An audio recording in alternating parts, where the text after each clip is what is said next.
Hello, I'm Harry Glorikian, and this is the Harry Glorikian Show, where we explore how technology is changing everything we know about healthcare.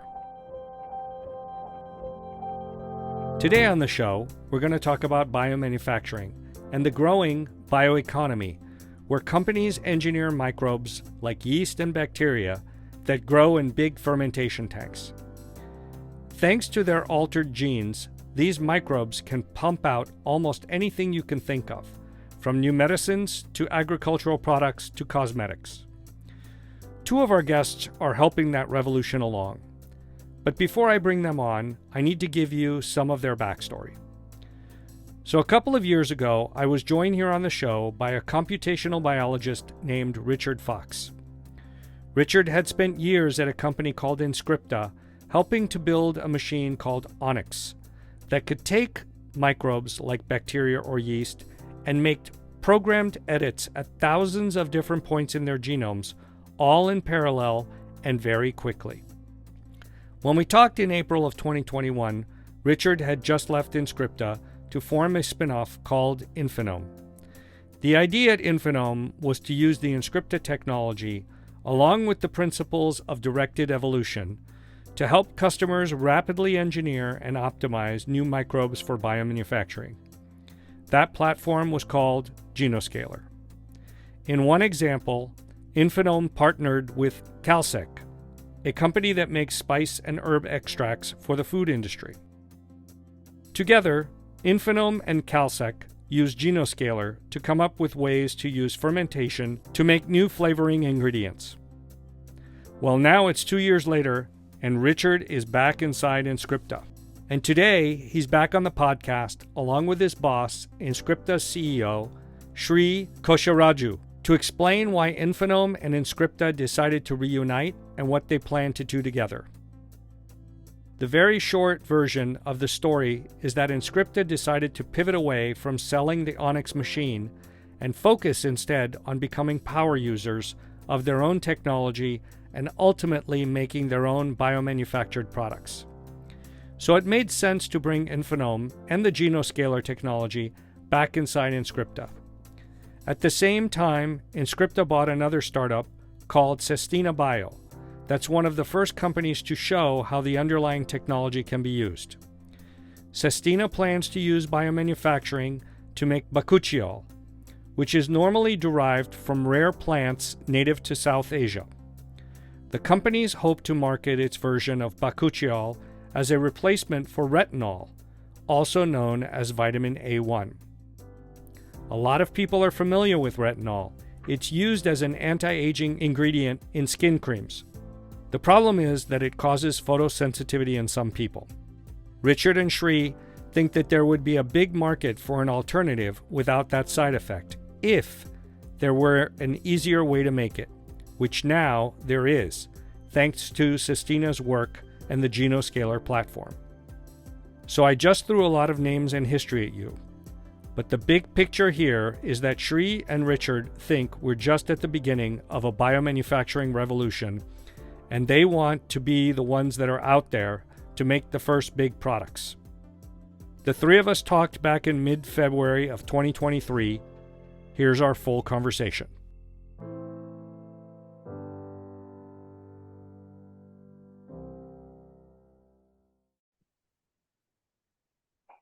Sri, Richard, welcome to the show. Thank you, Harry. Thanks for having us. Glad to be here, Harry.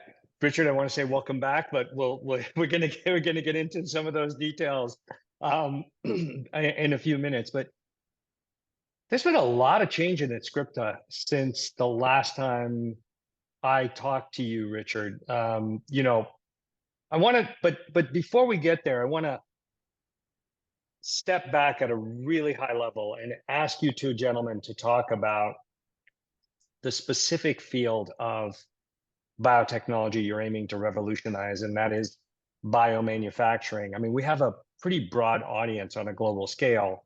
So I think it's important to start by explaining what biomanufacturing is, why it's still important today, the essence of biomanufacturing.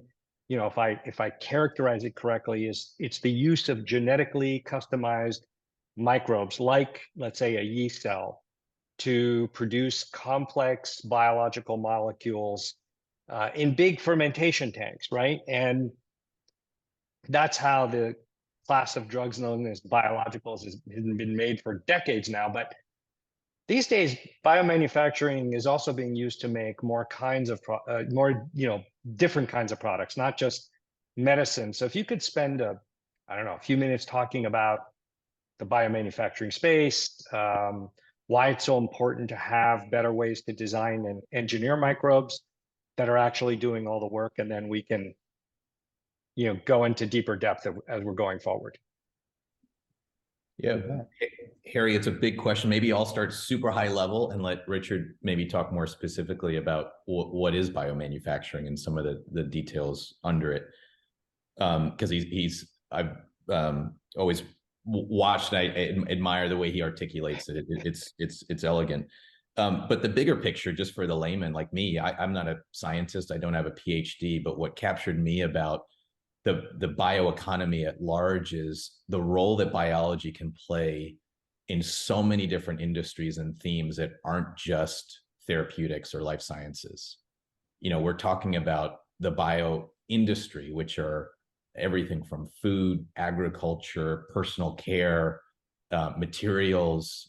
Biology as a core underpinning ingredient or raw material or supply that goes into so many of the products around us is quite large. And our appreciation of that opportunity and the themes that it can lead to, there are three in particular. Yes, we talk about health. There are obviously some health applications in improving health and wellness. There's sustainability. That's a major, massive focal area for consumers and now many industries in how they operate their companies and serve their constituents or customers more sustainably to protect our environment. And the last one is really also around economics, manufacturing productivity, right? And so much so that even our government, the Biden administration, President Biden's put out an executive order on the bioeconomy talking about this. That's how imperative it is, and that's what's at stake. And I say it that way because it adds a different sense of urgency. It's not an opportunity, it's what's at stake, for our future and our competitiveness on the global stage. So that's at a high level of like how we paint the picture now and what we're organizing the company around. But maybe I'll pass it to Richard to talk more specifically about, what is biomanufacturing. Yeah, I think that's a great overview. I don't think I could have said it any better. I mean, there's lots of estimates out there about what's the size of the market out there. It's, from hundreds of billions to trillions of dollars or more, depending on how you want to do the calculations. But this, by all accounts, and many have written this, I'm not the first to say it, I certainly won't be the last. This really is the century of biology, right? I mean, if the last century was about the atom and the bite, I think the bite will live on.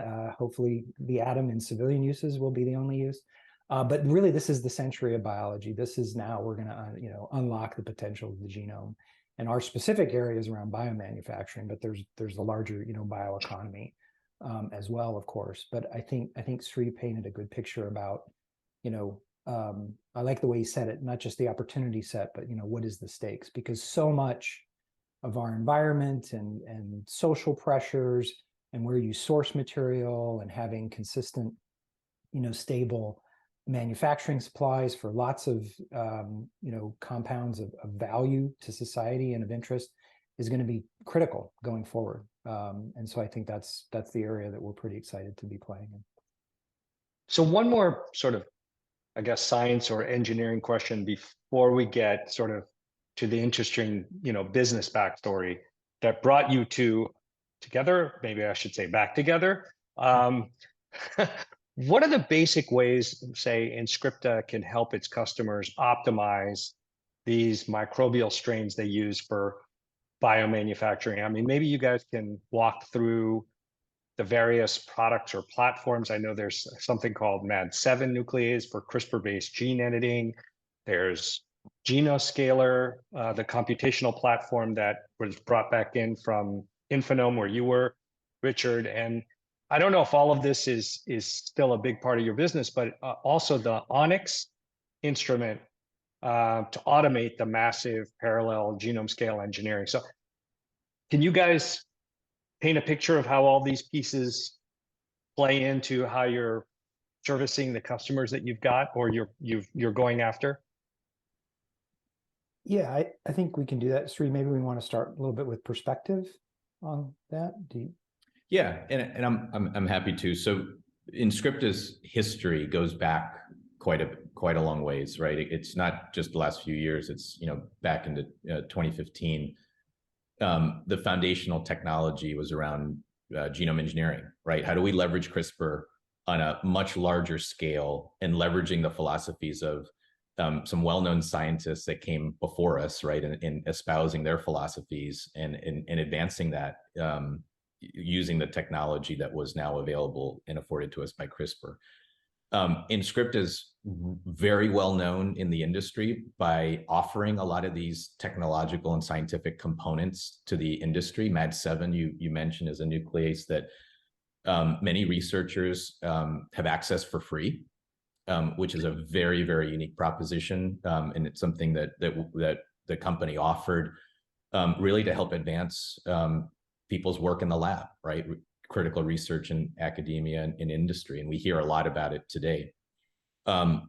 What's built around that scientifically, the biochemistry, the engineering, that all was put together on a platform called Onyx. And the idea was, how do we basically build a bio-foundry that someone could put on a bench in their lab, right, and utilize? And a really exceptional piece of technology, the first bio-foundry on a bench that was ever launched, Inscripta created, and Richard and the team from Infinome were critical in the early stages of getting that off the ground.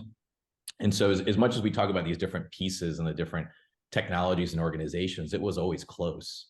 And the idea, and Richard can go into this more, of Infinome and now where Inscripta is not just being on the side of creating and selling that technology, but on the side of continuing to evolve that technology and using it. Because the power of that technology and what it could produce, leading back to our conversation on the bioeconomy, we've now seen as incredibly powerful and a huge opportunity. So Richard, I don't know if you want to take it from there, but that's just explaining some of the components of historically where we were and where we are now.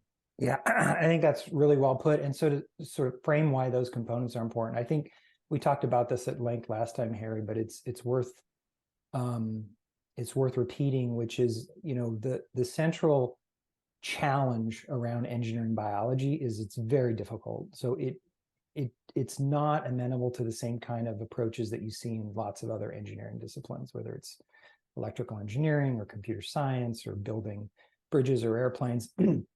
We simply can't look at even a single protein, let alone a pathway or a genome, and say, these are the precise changes I want to make and have it work right out of the gate as you would wish.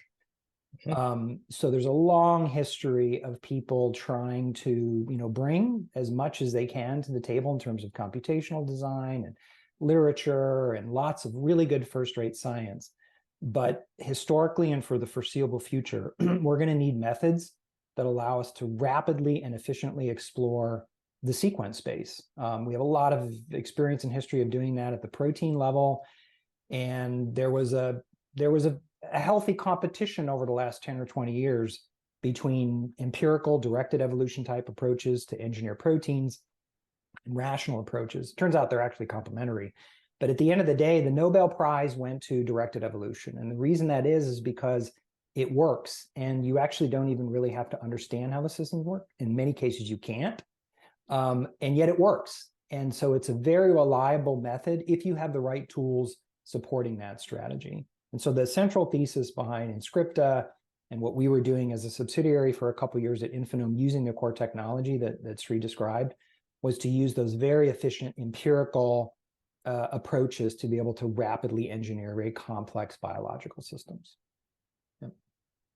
So Okay, now that we've got that background, I want to sort of back up a little bit and talk about how did all these pieces sort of come together, right? Because Richard, you were on the show almost these 2 years ago when I went back and looked, and I was like, oh my God, like time is flying. Back in April of 2021, and we talked about Infinome and the path you followed to the founding of that company, and that path led through Inscripta right back then, and you were, I think, executive director of data sciences from like 2017 to 2020. Yeah. And now that Inscripta has acquired Infinome, as Jack Nicholson would famously say, honey, I'm home, right? Right back at Inscripta. You have a new title, which is SVP of Synthetic Biology Products, right? And so Right. Yeah. that sequence of events is a lot to keep track of. So I wanted to sort of maybe do some of the history for everybody, because we haven't spoken to Inscripta before. It's like, maybe Sri, you can, when was it founded? To solve what precise problem at the time of founding? You came to the company, I believe, in 2020 from Penumbra, if I am pronouncing it correctly, which makes medical devices. And love to hear what got you excited about joining the company. And then Richard, I'm going to jump back to you for a couple more questions. Yeah. Well, I'll tell you the story. It's a fun one. So I came on board, as you said, about 2 years ago. And I was introduced by our board and common investors from another company I'm involved with called 10X Genomics. 10X is a extremely successful company in single cell, and now moving into spatial and in situ research tools.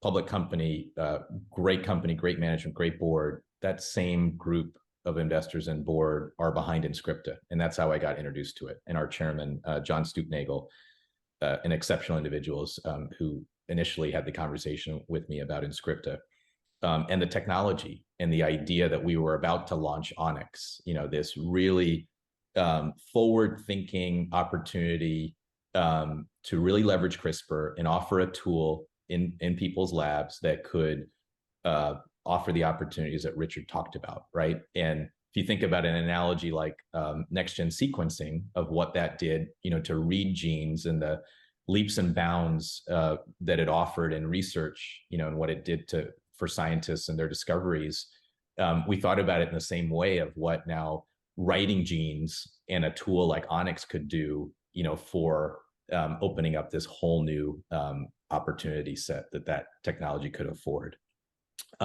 As we did that, as I came on board, Richard, Andrew Garst, and two other of the co-founders left to start Infinome. Fortunately, we connected at that time, and I stayed really close. Richard and I stayed really close, talking about what they were doing, and it made a lot of sense. Leveraging our technology, but advancing into the application layer and the product layer, right? And really getting closer to the opportunities that we could impact. That made a lot of sense to us. It wasn't part of the Inscripta business plan because we were launching an instrument or a tool. So it was set up as its own independent subsidiary that Inscripta backed, so that team could move quickly against that different opportunity set of not selling the technology like Inscripta was, but using it and advancing more into exploring bioproducts and biomanufacturing. So what's happened in the last 2 years since that? Two things. I think we've been encouraged by the opportunity of the bioeconomy. We gained a tremendous amount of confidence that opportunity is real. It's massive, it's real, it's out there. Like many transformational industries, questions around what's the timing or what's the catalyst for that to go, that remains a big open item or a risk. But we became very convinced of the opportunity of the bioeconomy. We also became very convinced of the power of our technology. We even saw it through Onyx, through some of the customers that had it and were using it and what they were doing. We saw it through what Richard and team were doing through Infinome. We had a lot of confidence in the technology. And so the conversation we had was, what do we do with that? How do we become a bigger, more prominent player, impactful player in this opportunity, leveraging our technology? And the answer was to take a very bold, proactive step, which was to follow the Infinome model and really redirect our energies and our strategy behind it. And that was a big move, Harry. I'm not going to lie. There were a lot of people and a lot of investment in the Onyx product and that tool strategy.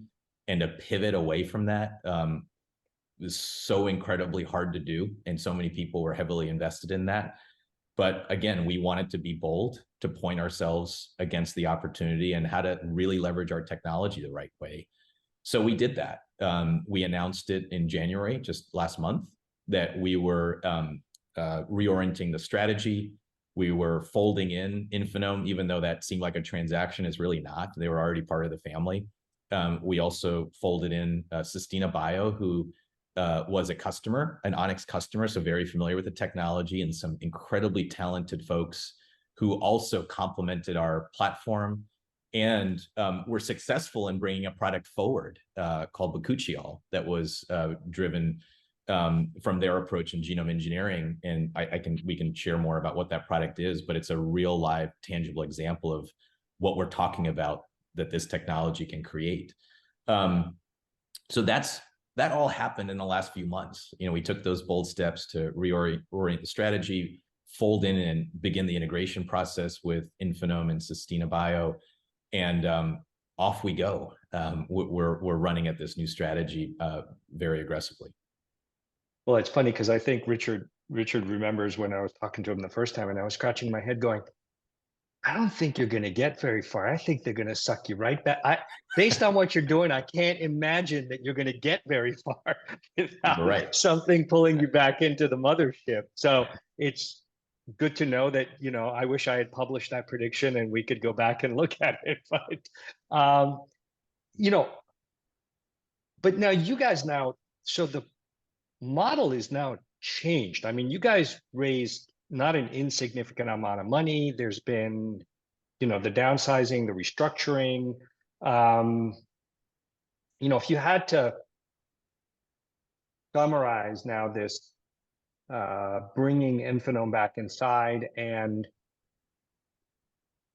if it's not the tool, what's the new offering that if you were pitching somebody, what would you say that we're now bringing to the table for you as a customer or client?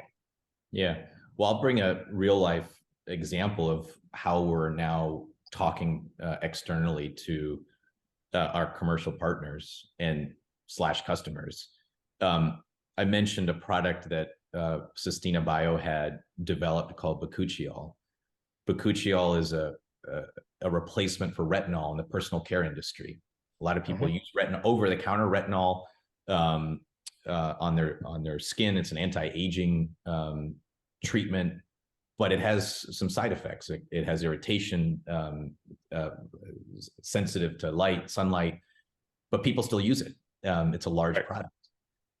There have been studies on its replacement called bakuchiol that have shown that it's safer, it's more efficacious, it doesn't cause the irritation, doesn't have the photosensitivity, but it hasn't taken off. Why? And that's because of the supply. It's sourced from a rare plant that's grown in Asia, and the supply is not there. So Sustina Bio, leveraging their own platform, but parts of Inscripta and Onyx, developed bakuchiol, right, through yeast, engineered it, bio-based product that now we're confident we can scale, and we're talking to partners about. So the opportunity for a more efficacious product, to what's already out there, and that can be sourced naturally and not threaten the environment, is a great story, right? And I'm raising it because it provides an example, but an entree to open a discussion to personal care companies of, hey, there may be other actives that we're interested in that could be great consumer products that we'd like to explore Genoscaler to help us produce, develop, and manufacture.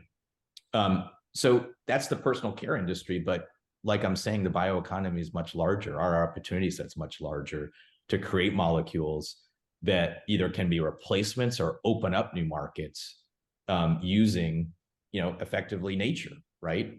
Through our engineering. So that's now what we're offering. We're offering, in this case, ingredients, products, and that can be manufactured at scale to these companies. And in the case of what I just mentioned, personal care companies. Yeah, it's interesting. I mean, there's so many life sciences companies I know that when I see sometimes what their platform can do, I'm like, you can make a lot more money using it than selling it to them, right? Yeah. Especially because you know how to use it better than they know how to use it, a lot of the times. But yeah. Richard, when you left Inscripta to start Infinome, if I remember correctly, you were just starting to figure out how to turn your statistical modeling or machine learning work into a platform to sort of speed up the directed evolution experiments by predicting how changing multiple parts of a microbiome genome will change its phenotype. And I think that's the platform that we're talking about, which is Genoscaler. And now it's part of the Inscripta lineup. I mean, can you talk a little bit about where you are with Genoscaler, maybe its capabilities? Maybe there's an example that you can drive to, like a true customer that you can bring up. I think you guys have a partnership with a company called Calsec, if I remember it correctly. That's right. So I don't know if you can sort of tie that whole story together for everybody. Yeah, sure. So actually, we can step back a little bit. So I kind of alluded to this now, and I think I spent a lot of time in the last time we talked, is that a lot of our experiences and our vision have been informed by our experiences trying to engineer proteins for lots of different applications. And a lot of the things we learned over the years engineering proteins, we believe and are now seeing, are equally applicable to engineering entire genomes. If you have that editing capability that is the foundation for everything we're doing in Inscripta. A piece of that is very well developed in proteins and in other larger sequence spaces, which is to learn from that data and inform next round designs, as it were. But actually, the fuller, more important sort of view of Genoscaler is it's not just computational. That's just one piece of it. It's really the ultra high throughput, massively parallel way of empirically interrogating genomic space, as it were. That will generate lots of data in time that we can learn from, and we could spend a whole hour on just that. But our platform isn't necessarily in any way limited to that. And in fact, right now, it's just a piece of what we're doing.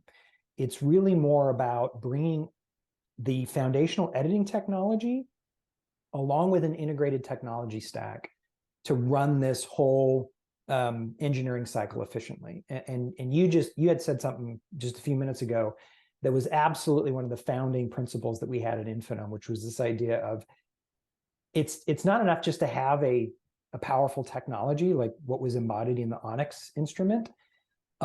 It's knowing how to use it, right? And that was one of the lessons that we had at Inscripta, and we certainly believed in our hearts at Infinome, was we felt like power users of the technology. We knew the ins and outs of how to make it really successful. And so that integrated holistic view of engineering biology with this transformative piece that was missing now essentially is Genoscaler. And Genoscaler is the rapid engineering piece, the rapid design, build, test, learn of optimizing proteins, pathways, and genomes, but it's also the scale up. So going from high throughput, looking at lots of different thousands or tens of thousands of genomic variants in microtiter plates, and then scaling that up robustly to 5 liters, and then 5,000 liters, and then 50,000 liters. That's the whole picture from concept all the way to commercialization is Genoscaler at large. Yep. So, but if I'm saying envisioning this, in my mind, I'm thinking you almost want a machine learning platform that's learning from every experiment and every test that you're doing to then feed back in. And I mean, at some level, you could do some of this in silico at some point when when you've done enough of these in one particular organism to understand what changes give you the results that you're looking for if you've got this feedback loop. That's spot on. That's exactly right. In the fullness of time, these data sets we have every reason to believe and are working towards accelerating the engineering process in exactly the way you described. But it starts with that ability to generate data. So, I mean, everybody is familiar with ChatGPT at this point, for good or for bad. These large language models, there's some really exciting applications of them in the protein space, protein design. So I mentioned earlier, rational design and directed evolution. Well, just in the last few years, using these large language models to sift through hundreds of millions of natural protein sequences to try to predict essentially new sequences that have fold and function is now starting to show some promise. It was kind of unthinkable before, but the only reason you could do that was because you had enough data to drive it, right? And so with biology, other than a few data sets like those protein data sets and genomic data sets, what's missing usually is the data, especially labeled data, like does it have function? And so what's the other interesting piece that you already kind of said, Harry, but I'll just build on, is that this technology for the first time ever, because of the scale at which it can produce data, now we're uniquely positioned to be able to generate enough of it to do the very kinds of exciting, AI-driven types of design that you're talking about. Yeah, I spent, an hour and a half talking to, one of the companies in AI and, pharma. They just got, the first AI drug, orphan drug approval here in the US. So talking about the exact same thing, but, one of the things that comes out is on the front end, you're generating a lot of data, so your price is high until you can get the scale. And, when you get enough data, then it starts to come down over time. So it's something you've got to manage, right? Because we can spend a lot of money on data in the initial stages. And you almost want a completely robotic lab that human beings are not futzing around with, that can just, repeat next experiment, keep going, feeding that data back into the system as you're doing, I guess, what might be termed as sort of high throughput screening. But I think of that these days as multiple technologies that are interrogating a sample to feed back to let's say the master algorithm. Yeah, I think that's right. I think definitely reducing cost, and that's a big part of what we think is our value proposition, is even now today, even without this additional accelerant from AI, we're reducing costs by essentially, and speed and outputs by essentially an order of magnitude compared to where we were just a few years ago.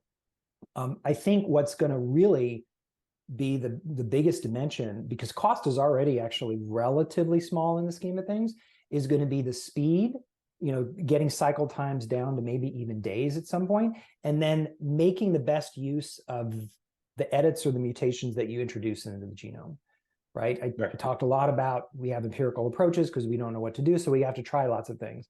Eventually, we'd like to get to the point where our batting average increases. Right now, it's maybe 1 or 2%, but guess what? We get 10,000 swings at the bat, so we have a lot of home runs.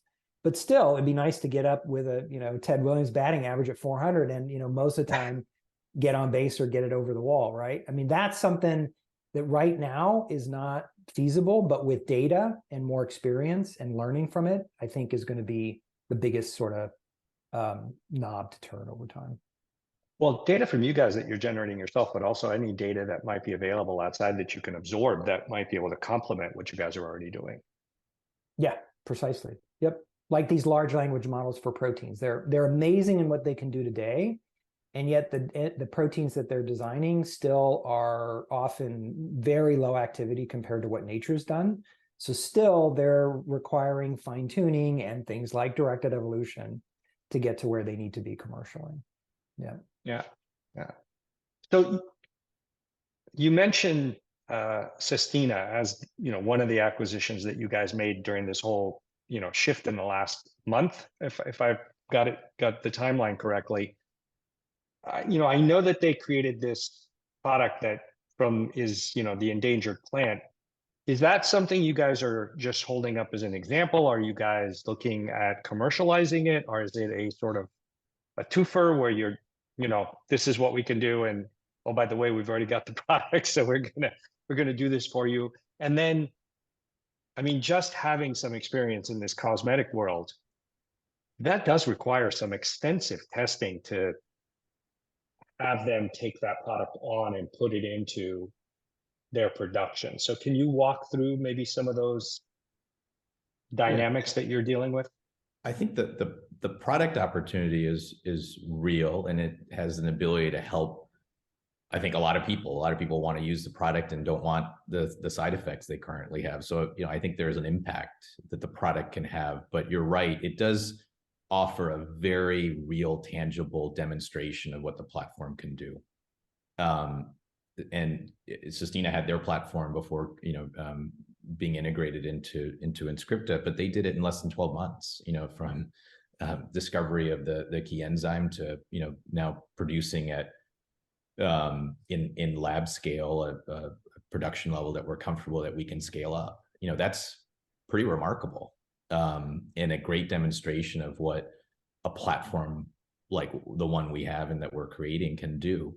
So that's how we're demonstrating this. And I think so many companies have created great technologies that are gonna be doing the same thing that we're doing, which is, hey, how do we point this towards the real opportunity in a more effective way, and pivoting to try to create products and create a biomanufacturing strategy like we are.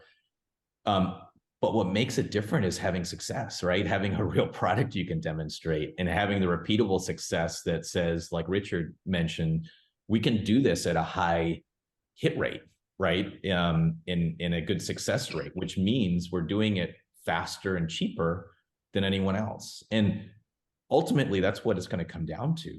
We're building this great technology, which I think everyone wants to hear about, but the demonstration of that and how it translates is going to be the ultimate measure, right? And so that's what we're focused on. Oh yeah, especially these days. Everybody's like, show me, like, get me that product, get me that, and then they start believing when it gets farther down the line. But yeah, I was reading that you guys have this philosophy at Inscripta where it's described as lean bioengineering, right? What does that phrase mean to you guys? Yeah, so I'm partly responsible for that.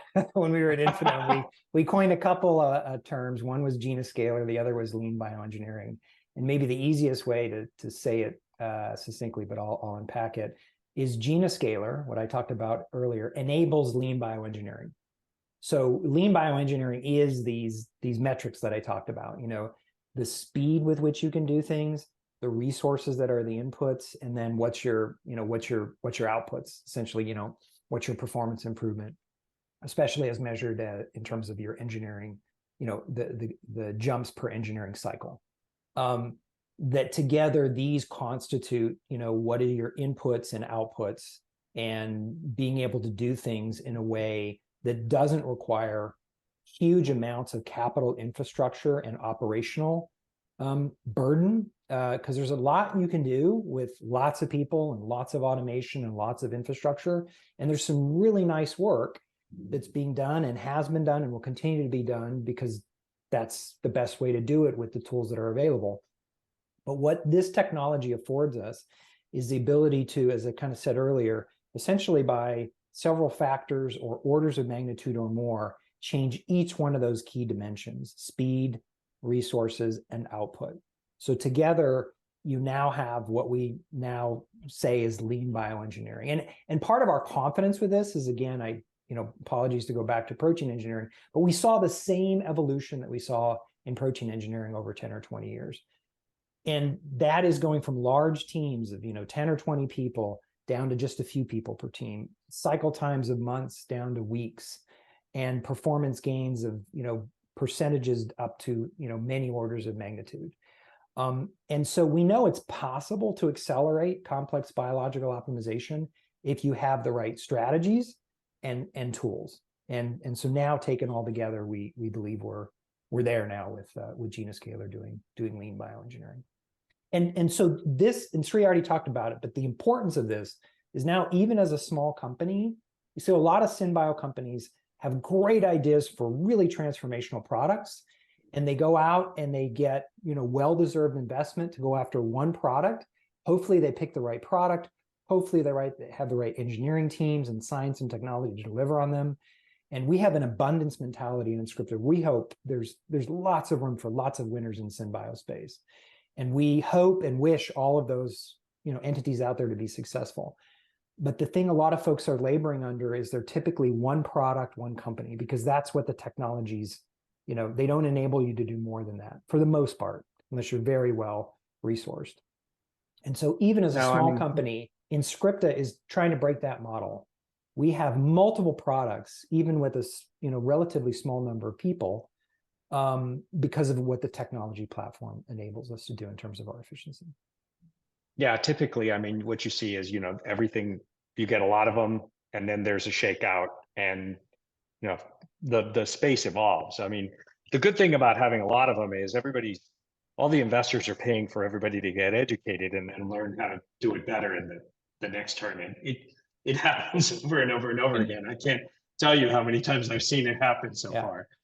We're in a different environment too, right? Like we work in a beautiful environment where capital was readily available and cheap, and so it could fund being very risky and building out innovation, and the environment's different now. So whatever money you raise, it not only has to do the job, but it has to be economical and sustaining a real business and real model. So I think there are three challenges with synthetic biology companies. One, can they create the molecules that we're looking to create?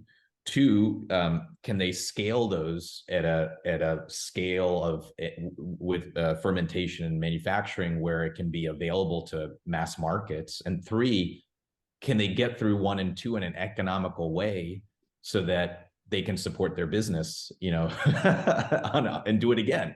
And I think those are three major gates, which means all of this, all the great technology, everything we're talking about, it has to work in a model, that allows us to scale as a company. Yeah, I don't know. Maybe I've just been around and doing this too long, but because I keep watching this cycle and I can see things, and I try to tell people, and they're like, "No, of course not." I'm like, that's impossible. Just look at history; it's going to repeat itself. Like, we just don't know what we don't know, and we learn as we go along. Yeah. But okay, now that you guys have done this restructuring, you've brought Infinome and Festina technologies in. What markets and customers are you most excited about going after?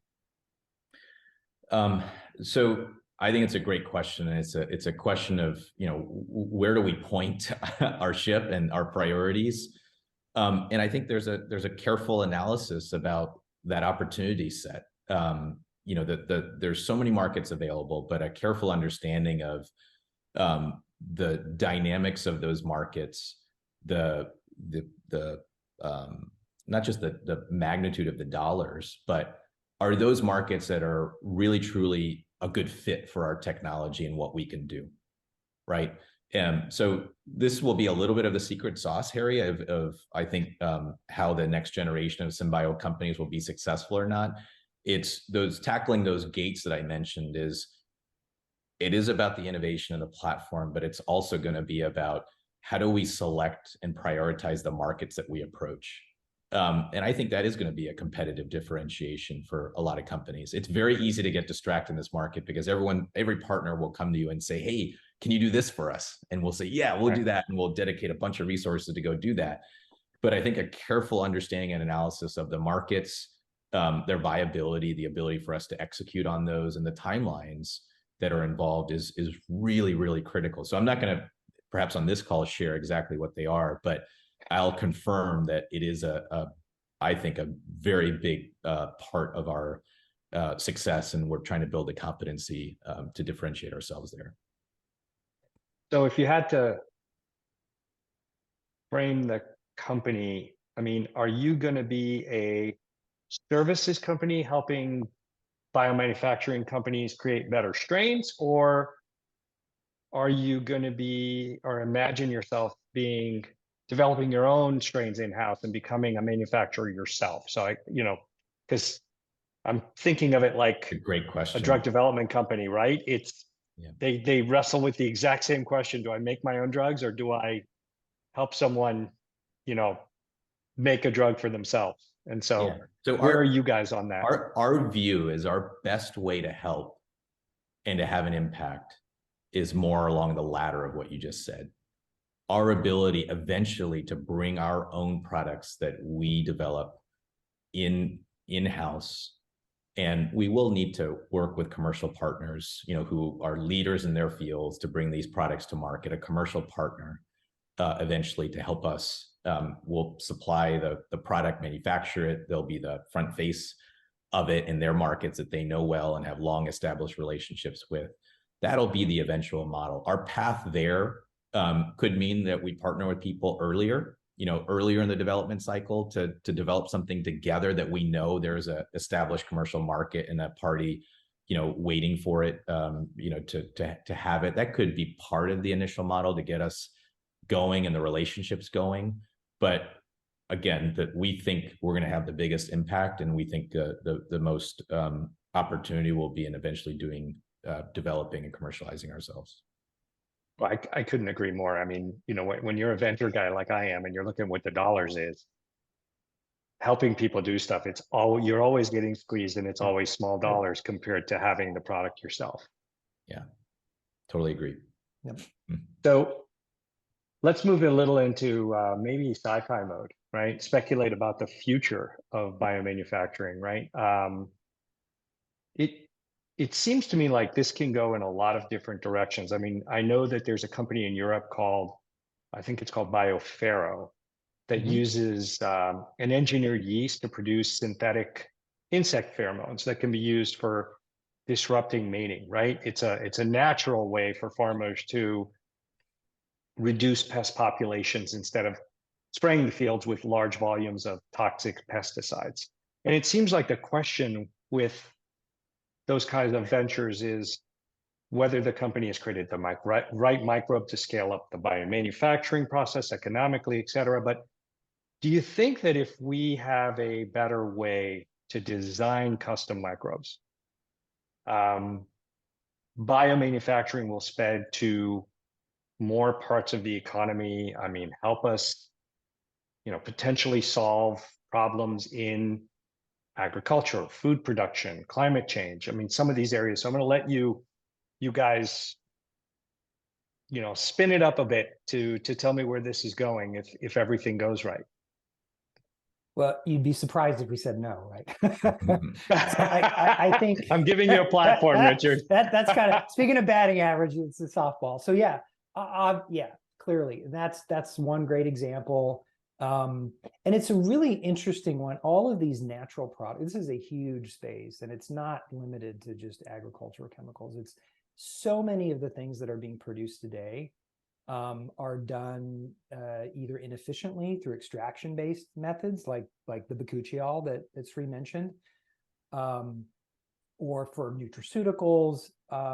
There's just almost a limitless number of examples of things that nature doesn't, either plants or strange microorganisms just don't produce enough.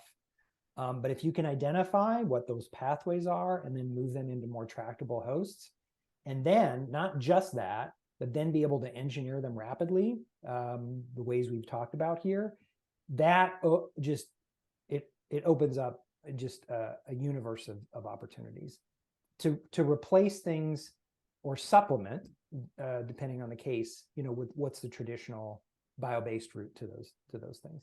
And then there's a whole class of molecules that are natural products that really can't be made at all. Maybe they're just in trace amounts, and there's no way to engineer that bug at all. But it's maybe some powerful anti-cancer drug or antimicrobial, or it's a new nutraceutical or something.